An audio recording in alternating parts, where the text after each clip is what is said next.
અંધભક્તોના આકાશ સોમનાથ આવ્યા એટલે મફત બસો દોડાવી, ટ્રેનો દોડાવી, 2 ટાઈમ જમવાનું આપ્યું, ત્યારે માંડ માણા ભેગું થયું.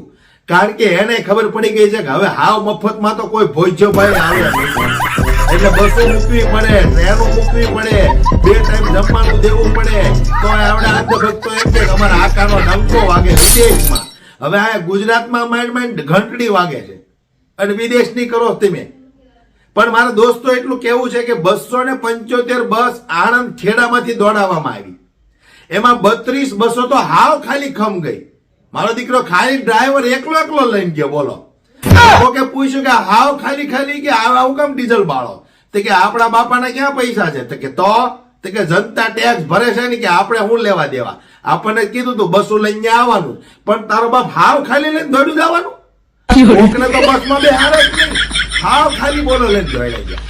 હવે વિચાર કરો, તમારા ટેક્સના રૂપિયા લોકો કઈ રીતે ધુમાડો કરે છે.